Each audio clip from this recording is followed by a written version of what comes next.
दुनिया में दो देश का निर्माण हुआ यूनाइटेड स्टेट्स ऑफ अमेरिका के दबाव में। पाकिस्तान को, इजराइल को तो यहूदियों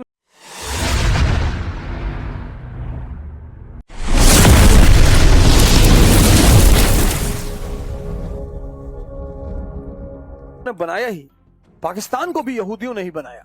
ये बात मेरी बड़े सारे मेरे मित्र नहीं मानेंगे और पाकिस्तानी मित्र तो बिल्कुल नहीं मानते हैं। शायद उनके अहंकार को चोट पहुंचती है, लेकिन वो मेरे एक तर्क का खंडन नहीं कर पाते कि अगर मान लो तुमने ही बनाया, तुम्हारे पास नेचुरल गैस का भंडार था, ईरान से तुम्हारा बॉर्डर मिलता था, एनर्जी की तुम्हारे पास कमी नहीं थी, तुम क्यों भिखमंगे रह गए? तुमको किसने रोका? पाकिस्तान को तो यहूदियों ने बनवाया। आप कहोगे पाकिस्तान को बना के यहूदियों को क्या फायदा है? फायदा सर, फायदा मैं बता रहा हूं आपको। फायदा क्या है? 1945 में जब सेकेंड वर्ल्ड वॉर खत्म हुआ तो दो रेड वॉल बनी, टू रेड वॉल्स, दो लाल दीवारें, टू रेड वॉल्स। पहली रेड वॉल बनी 1945 में। ईस्टर्न यूरोप कम्युनिस्ट हो गया, पूरा ईस्टर्न यूरोप कम्युनिस्ट हो गया। हंगरी से ग्रीस, पूरा ईस्टर्न यूरोप रेड वॉल बन गई। दूसरा रेड वॉल 1917 से बन रही थी, फार ईस्ट। ये जापान से इंडोनेशिया, मलेशिया, पूरा फार ईस्ट, प्रशांत महासागर का क्षेत्र पूरा। 1917 में पहला खंभा कौन था? रशिया, रूस। 1949 में नॉर्थ कोरिया, 1949 में चाइना। ये सब साम्यवादी मुल्क होते चले गए। 1960 में वियतनाम साम्यवाद की तरफ बढ़ने लगा, कम्युनिज्म। 1960 में भारत में साम्यवाद की लहर शुरू, इंडिया। इसी बैकग्राउंड में अमेरिका को वियतनाम में उतरना पड़ा कि बचाओ भैया, कि वियतनाम को बचाओ। वियतनाम अगर कम्युनिस्ट बना तो जो काट के पत्तों घर बनाते, एक पत्ता गिरा सारा गिर जाएंगे। बोले वही होगा, पूरा साउथ और साउथ ईस्ट एशिया कम्युनिस्ट हो जाएगा। तो एक तरफ तो लाल दीवार बन चुकी है, पूर्वी ईस्टर्न यूरोप की तरफ, और फार ईस्ट में अगर लाल दीवार बन गई तो इन दोनों दीवारों के बीच में ऑयल रिजर्वायर। और पॉलिटिकल साइंस कहता है कि जिसका एनर्जी पर कब्जा वो महाशक्ति। राजनीति विज्ञान कहता है कि जिसका एनर्जी पर कब्जा वो महाशक्ति। ये दो रेड वॉल, और इन दो रेड वॉलों के बीच ऑयल रिजर्वायर। तो पश्चिम ने दो खिड़की बनाई। पहली खिड़की पाकिस्तान 1947 में। इसकी कहानी कहां से शुरू हुई? 1875 से। यह किससे कनेक्टेड था? सेंट्रल एशिया से, ईरान से। और दूसरी खिड़की इजराइल 1948 में। इसकी कहानी कब शुरू हुई? 1897 से। यह किससे कनेक्टेड था? वेस्ट एशिया से। एक तरफ ये खिड़की खुलती थी ईरान में, और दूसरी तरफ ये खिड़की खुलती थी पाकिस्तान का जो बंदरगाह है, क्या नाम है उसका? ग्वादर। और ये ग्वादर बंदरगाह किससे कनेक्टेड था? अमेरिका के बेस, इंडियन ओशन में जो अमेरिका का बेस है, डियागो ग्रासिया। इन केस अगर पूरा एशिया कम्युनिस्ट हो जाएगा तो ये खिड़की खुली रहेगी। इस खिड़की से पाइप डालेंगे ईरान में, वहां से तेल लाएंगे ग्वादर पाकिस्तानी बंदरगाह पे, और वहां से लेकर आएंगे डियागो ग्रासिया। और ये दूसरी खिड़की का एक दरवाजा खुलेगा वेस्ट एशिया में, और दूसरा दरवाजा खुलेगा स्विस कैनाल में। लेकिन पाकिस्तान कैसे बना और क्यों बना? ये देखिए, 1857 का विद्रोह हुआ, और 1857 के विद्रोह में अंग्रेजों के लिए जो सबसे बड़ा झटका था वो था हिंदू मुस्लिम यूनिटी। जिसका भी शोषण करना है, चाहे परिवार में, चाहे समाज में, चाहे राष्ट्र में, चाहे मुल्क में, जिसका भी शोषण करना है उसको एक मत होने दो। यह राजनीति विज्ञान का एक बहुत बड़ा सिद्धांत है, डिवाइड एंड रूल। दुनिया का सबसे बड़ा नियम है डिवाइड एंड रूल। जिसका भी शोषण करना है उसे बांट दो, उसे तोड़ दो। और 1857 के दौर में हिंदू मुस्लिम एकता अंग्रेजों के लिए बहुत बड़ा झटका बनी। तो फिर अंग्रेजों ने सोचा कि भाई अगर ये एकता बनी रह गई तो हम तो गए। अब सत्ता बदली, कंपनी से क्राउन के पास सत्ता आ गई। जो मॉडर्न युग का पीरियड है, मॉडर्न हिस्ट्री है, वो दो पार्ट में है। एक 1757 से 1857, और दूसरा 1857 से 1947। ये कंपनी का काल है, ईस्ट इंडिया कंपनी। ये क्राउन का काल है, ब्रिटिश क्राउन। यहां विद्रोह हो गया, और फिर विद्रोह होने के बाद सत्ता क्राउन के हाथ में आ गई। लेकिन सत्ता क्राउन के हाथ में आई, लेकिन दमन और शोषण का अंत नहीं हुआ। Suppression and exploitation did not come to an end. तो अब जब दमन और शोषण का अंत नहीं हुआ तो ब्रिटिश हुकूमत को यह बात एकदम स्पष्ट थी कि अगर हमने इन दोनों की एकता बरकरार रखी तो हम लंबे समय तक शासन नहीं कर पाएंगे। तो इन्होंने एक फॉर्मूला लगाया, बड़ा प्यारा फॉर्मूला है, ध्यान दीजिएगा, फियर एंड अपीजमेंट।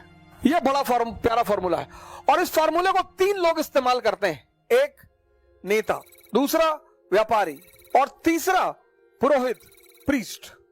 बड़ा प्यारा फॉर्मूला है, फियर एंड अपीजमेंट, भय और प्रलोभन। मां बाप भी करते हैं कि आईटी में हो जाएगा तुम्हारा सिलेक्शन तो बाइक दिला देंगे, और नहीं तो गांव पे रखेंगे गन्ना छिलवाएंगे तुमसे, वो भी भय और प्रलोभन है। तो अंग्रेजों ने इस फॉर्मूले का इस्तेमाल किया। अब इस फॉर्मूले का इस्तेमाल उस कौम के प्रति ज्यादा हो सकता है जो पहले से कमजोर हो। और 1870 में एक किताब आई हिंदुस्तान में, द इंडियन मुसलमान, बड़ी इंपॉर्टेंट किताब, द इंडियन मुसलमान। और इस किताब जो है, इस किताब ने कहा कि 80% मुसलमान इस देश में पिछड़े हुए हैं, गरीब हैं। 80%? 1870 में? तब तो आरएसएस नहीं थी, तब तो मोदी नहीं था, तब तो बीजेपी नहीं थी। 1206 से लेकर 1707 भारत में राजा कौन है? मुसलमान। इल्तुतमिश, बलबन, अलाउद्दीन खिलजी, मोहम्मद बिन तुगलक, फिरोज शाह तुगलक, बाबर, हुमायूं, अकबर, जहांगीर, शाहजहां, औरंगजेब। तो ये कैसे हो गया? मैंने बड़े सारे मुस्लिम इंटेलेक्चुअलों से सवाल किया, मौलानाओं से कहा, मैंने कहा चाचा ये कैसे हो गया? नहीं वो जो है वो कुछ दूसरा मसला है, वो आप नहीं जान पाए। नहीं कैसे हो गया? तब तो ये लोग थे नहीं। इसका मतलब कोई बुनियादी दिक्कत है जिस पे लोग जा नहीं रहे हैं। ये मकसद है मेरा आपको इस कहानी सुनाने का। अब ये किताब आई, जब ये किताब आई तो बड़े आलिम आदमी थे, सर सैयद अहमद साहब, जज थे, ईरानियन थे, ईरानियन बाय डिसेंट ईरानियन थे, परिवार उनका ईरान से था। और ईरान के लोग तो खैर पढ़ने लिखने का बड़ा शौक है, ईरान की कल्चर ही अलग है, पढ़ाई लिखाई तो शिराज तो बहुत बड़ा केंद्र पढ़ाई का। तो सर सैयद अहमद साहब ने कहा कि नहीं, हम अपने कौम के लोगों के लिए काम करेंगे। बहुत अच्छा, बहुत बढ़िया, इससे अच्छी बात क्या हो सकती है कि आप अपने कौम के लोगों के लिए काम करेंगे, बहुत बढ़िया। और तब उन्होंने एंग्लो मोहम्मदन ओरिएंटल कॉलेज की स्थापना। लेकिन पता करिएगा सर, उसका जो पहला प्रिंसिपल था थियोडर बेक, वो जीव था सर, थियोडर बेक। अब सैयद साहब को जमीन किसने दी? सरकार ने दी। सारी सुविधा किसने दी? सरकार ने दी। सैयद साहब सरकार की तरफ चले गए। अब जो घनिष्ठ दोस्त, दो घनिष्ठ दोस्त, घनिष्ठ, आपका कोई बड़ा प्रिय दोस्त और आपके दुश्मन के साथ बैठ जाए और बैठे ना, मुस्कुराए और एक ही केक में से आधा आधा खाए, तो दर्द तो होगा सर। हिंदुओं को दुख हुआ सर, तो रिएक्शन हुआ उसका। और रिएक्शन यह हुआ कि उर्दू को मुसलमानों की भाषा घोषित कर दिया, एंटी काउ स्लॉटर मूवमेंट शुरू कर दिया कि गाय नहीं कटने देंगे। और यहीं से दोनों समुदाय के बीच तनी तना की शुरुआत हो गई 1875 से। अब सैयद साहब ने सारी मदद ली सरकार की। 1885 में जब कांग्रेस बनी तो अंग्रेजों ने सैयद साहब को बुलाया, बोले सैयद साहब अस्सलाम वालेकुम। बोले वालेकुम अस्सलाम, जनाब फरमाए। बोले फरमाना क्या है यार, ये कांग्रेस बनाई है इन लोगों ने और कुछ आप करिए, हमने आपके लिए इतना कुछ किया है। बोले सरकार आदेश करें, क्या करना है? बोले कांग्रेस का विरोध करिए। 1885 और 1887 United Patriotic Association, Sir Syed Ahmad Khan and Raja Shiv Prasad, इनका नाम लेना बहुत जरूरी है, लेकिन ये राजा महाराजा ये तो वैसे भी अंग्रेजों के पिट्ठू हैं। और इस ऑर्गेनाइजेशन का एकमात्र उद्देश्य कांग्रेस और उसकी नीतियों का विरोध करना। और यहीं से भारत में शुरू हुई सांप्रदायिक दंगे 1890s कानपुर। तो जो खाई बनी थी, जो रिफ्ट हुई थी, उसमें और दरार बढ़ गई। और इसी परिस्थिति में 1905 में कर्जन ने बंगाल का विभाजन कर दिया। इस बंगाल विभाजन के पश्चात मुझे ऐसा लगता है संप्रदायवाद की ग्राउंड तैयार हो चुकी थी 1887 तक भारत में। और किसने किया? ब्रिटिश हुकूमत ने। क्यों? राष्ट्रवाद को कमजोर करने के लिए। और 20वीं शताब्दी के शुरुआत तक संप्रदायवाद भारत में मौजूद। कर्जन भारत पहुंचा, दिमागदार आदमी था, उसने बंगाल का विभाजन कर दिया। उसने कहा मैं अपने मुसलमान भाइयों को इन काफिरों से बचाना चाहता हूं। ईसाई जो है मुसलमानों को अपना भाई मानते हैं। गद्दाफी उनका सगा भाई था, खाला का लड़का था, सद्दाम हुसैन फुप्पी के लड़के थे, ये सब भाई मानते। ये सब ड्रामेबाजियां हैं। इस देश में एक बार इतिहास को सबको कायदे से पढ़ा दूं। बंगाल विभाजन हो गया, बंगाल विभाजन जब हुआ तो बंगाल विभाजन के साथ एक चीज शुरू हुई, स्वदेशी आंदोलन। दोनों आए, हिंदू मुसलमान दोनों आए, शुरुआत में दोनों आए। करजन को इस बात का अंदाजा नहीं था, है तो एक ही। करजन को ये बात लगी यार ये तो गड़बड़ हो जाएगा, ये तो साथ में आंदोलन कर रहे हैं। तो फिर करजन ने क्या किया, ढाका के नवाब को पकड़ा, सलीमुल्लाह को। सलीमुल्लाह से कहा रहना चाहते हो कि जाना चाहते हो? बोले सरकार रहना चाहते हैं। बोला रहना चाहते हो तो रोको मुसलमानों को स्वदेशी आंदोलन में जाने से। बोले सर कल रोक देंगे। बोले कल मत रोको, आराम से रोको। सलीमुल्लाह ने मौलाना को बुला लिया। मौलाना ने कहा सरकार शुक्रवार का टाइम दे, शुक्रवार के बाद कोई मुसलमान नहीं जाएगा स्वदेशी आंदोलन में। और शुक्रवार की नमाज हुई, मौलाना ने कहा स्वदेशी आंदोलन तो इस्लाम के खिलाफ है। और जाके मौलाना ने कह दिया कि स्वदेशी आंदोलन इस्लाम के खिलाफ है। बोले कैसे? बोले गंगा में तुम डिप लगा रहे हो। गंगा उसने नहीं बनाई, तुम रक्षाबंधन मान रहे हो तो तुम रंग लगा रहे हो दूसरे के चेहरे पे, खत्म। और मुसलमानों ने स्वदेशी आंदोलन छोड़ना शुरू कर दिया। वहीं पे हिंदू मुसलमान दंगा हो गया। जैसे दंगा हुआ वैसे आगा खान, ये इन लोगों को मालिक कभी माफ नहीं करेगा। ये गए लॉर्ड मिंटो से मिलने, आगा खान डेलीगेशन, आगा खान डेलीगेशन मिंटो से मिलने गया कि सरकार हिंदू हमको मार रहे हैं, सरकार हमको सुरक्षा दीजिए सरकार, और हमको प्रमोशन दीजिए। तो मिंटो ने कहा कि ऐसा भिखमंगों की तरह सरकार से नहीं मांगा जाता है, कोई यार संवैधानिक दल बनाओ। सरकार से चले आए, बाहर खड़े होकर मांग रहे हैं साहब रिजर्वेशन दे दो, कुछ दल बनाओ, दल पार्टी बनाओ। बोले पार्टी बना लेंगे सर। और 1906 में बन गई मुस्लिम लीग। ये मुसलमान सामंतों ने बनाई। और जैसे ही मुस्लिम लीग बनी, राष्ट्रवादी मुसलमानों ने तुरंत इसका विरोध किया। एक नया आंदोलन चला भारत में, अहरार आंदोलन 1907, पढ़िएगा। और फिर अमृतसर अधिवेशन में मुस्लिम लीग ने कहा कि हमको पृथक निर्वाचक मंडल चाहिए, सेपरेट इलेक्टोरेट। सरकार ने यह सुझाया था, बोले ले लो। ये जो सेपरेट इलेक्टोरेट है इसको मिंटो ने ड्रैगन स्ट्रीट कहा। ड्रैगन स्ट्रीट क्या कैलकुलेट करके चाल देखी उन्होंने। पृथक निर्वाचक मंडल, इस पृथक निर्वाचक मंडल का जो सरकार का उद्देश्य था, सरकार ने कहा कि इस देश का मुसलमान बहुत पिछड़ा हुआ है। अच्छा, इस देश का मुसलमान बहुत पिछड़ा हुआ है, बैकवर्ड है। क्यों? आरएसएस की वजह से? नहीं, आरएसएस यहाँ कहाँ है? बीजेपी? नहीं, बीजेपी भी नहीं है। अरे तो फिर क्यों पिछड़ा हुआ है? नहीं, पिछड़ा हुआ है बस। अरे भैया तो कोई तो वजह होगी, पिछड़ा रहा होगा। नहीं, पिछड़ा हुआ है, हम बस कह रहे हैं पिछड़ा है तो पिछड़ा है बस। अच्छा ठीक, चलो पिछड़ा है। फिर तो हम उसको पृथक निर्वाचक मंडल दे रहे हैं, किस लिए? सेपरेट इलेक्टोरेट दे रहे हैं, किस लिए? उसको समाज के मुख्य धारा में लाने के लिए। अच्छा, तुम उसको समाज के मुख्य धारा में लाना चाहते हो जी? ओहो, तो इसको रिजर्वेशन दे दो। बात तो वही है ना कि भैया को खांसी आ रही है, रम पिलाना पड़ेगा। रम 10 दिन पिला दो, क्या नशेड़ी हो जाएगा? काढ़ा पिला दो। नहीं, रम ही चलेगा इसके लिए। रिजर्वेशन और पृथक निर्वाचक मंडल, रिजर्वेशन और सेपरेट इलेक्टोरेट। अब रिजर्वेशन में हिंदू, मुसलमान, सिख, क्रिश्चियन। अब गोंडा एक जगह है। अब गोंडा अगर मुसलमानों की रिजर्व सीट घोषित होती है, मुसलमानों की, तो प्रतिनिधि जो होंगे, कैंडिडेट, वो सिर्फ मुसलमान होंगे, ओनली मुस्लिम्स। पर इनको वोट सभी करेंगे। कैंडिडेट ओनली मुस्लिम्स, पर इनको वोट सभी देंगे रिजर्वेशन में। तो अगर फरहान भाई हमारे सीनियर हैं, गोंडा के फरहान भाई, फरहान अहमद हमारे सीनियर हैं, बड़े अच्छे इंसान हैं। तो अगर फरहान भाई हमारे गोंडा से इलेक्शन लड़ते हैं और फरहान भाई गोंडा के एमपी बनते हैं रिजर्वेशन के अंतर्गत, तो वो सबको रिप्रेजेंट करेंगे, वो सबकी बात करेंगे। लेकिन अगर गोंडा को सेपरेट इलेक्टोरेट सीट डिक्लेयर की जाती है तो candidate only Muslims, voted by only Muslims.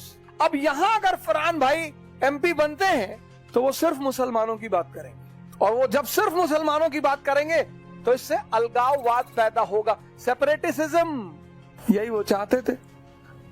अब 1909 में जब ये सेपरेट इलेक्टोरेट मिला तो 1924 तक पहुंचते पहुंचते कितने साल? 13 साल। 13 साल में हिंदू और मुसलमान के बीच एक अलगाववादी भावना पनपने लगी। और उसका सबसे बड़ा एविडेंस था रहमत अली, ऑक्सफोर्ड ग्रेजुएट, जिसने इस टर्म को कॉइन किया, Pakistan a separate land for Muslims. और जब इसने कॉइन किया तो लोगों ने इसका मजाक उड़ाया कि बच्चा है, कुछ ज्यादा ही सोच रहा है। जब इसने इस टर्म को कॉइन किया तो लोगों ने इसका मजाक उड़ाया, हंसी उड़ाई कि बच्चा है यार, अभी छोटा सा ग्रेजुएशन कर रहा है, ऐसा ही बोल दिया हो।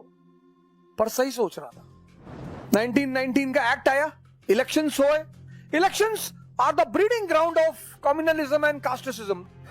Elections are the breeding ground of communalism and कास्टिसिज्म।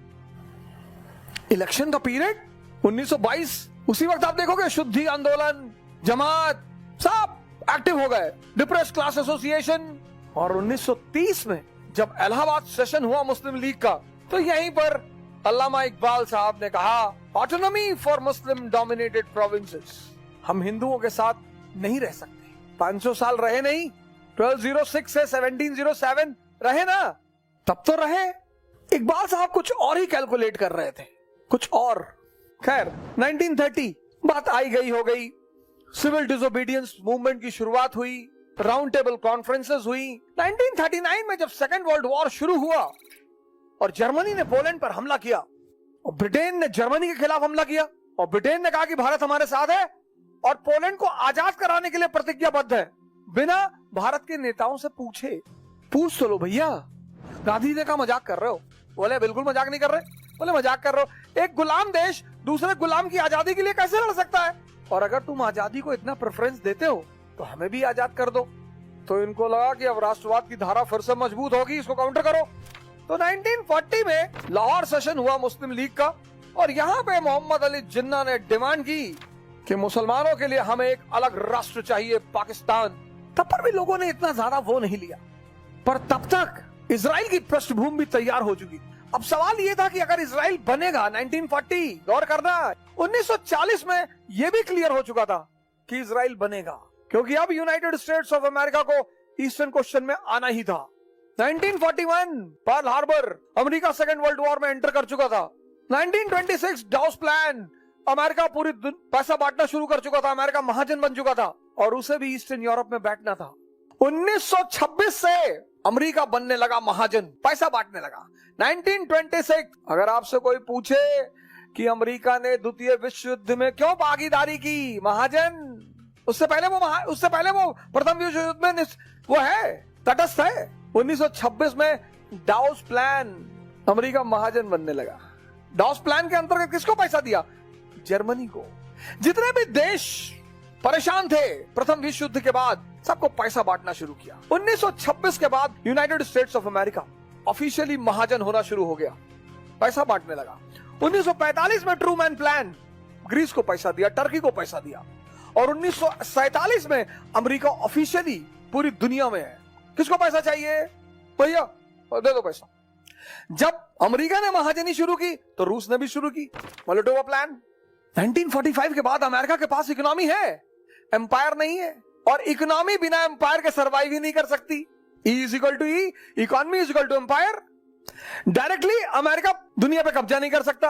अभी अभी एशिया और साउथ अमेरिका और अफ्रीका के मुल्क आजाद हुए थे, और अमेरिका ही ने नारा दिया था, Atlantic charter, every country has a right of self determination. उधर रूस कम्युनिज्म, इंपीरियलिज्म के हम खिलाफ है, तुम किसी पे कब्जा कर ही नहीं सकते। लेकिन नियम तो नियम है ना सर। अगर तुम इकोनॉमी के पीठ पे पहुंचोगे तो साम्राज्य तुम्हें चाहिए। तो इन लोगों ने एक दूसरा रास्ता निकाला, बैकडोर रास्ता, मार्शल प्लान, पैसा बांटो। ये सब नए नए मुल्क आजाद हुए थे, पैसा इनके पास था नहीं, इनको भी विकास करना था, डेवलप करना था। तो इन्होंने कहा पैसा बांटो, मार्शल प्लान। अमेरिका ने कहा पैसा बांटो। रूस ने कहा यार ये तो पैसा बांट के पूरी दुनिया पे कब्जा कर लेगा। तो रूस ने अमेरिका के मार्शल प्लान को क्या कहा? Dollar imperialism. रूस ने कहा कि पूरी दुनिया पर अमेरिका डॉलर की ताकत से कब्जा करना चाहता है। और फिर रूस ने एक नया प्रोग्राम चलाया, मोल्टोवा प्लान, कि जो भी देश कम्युनिज्म के नियम को मानेंगे हम उन्हें आर्थिक सहायता देंगे, मोल्टोवा प्लान।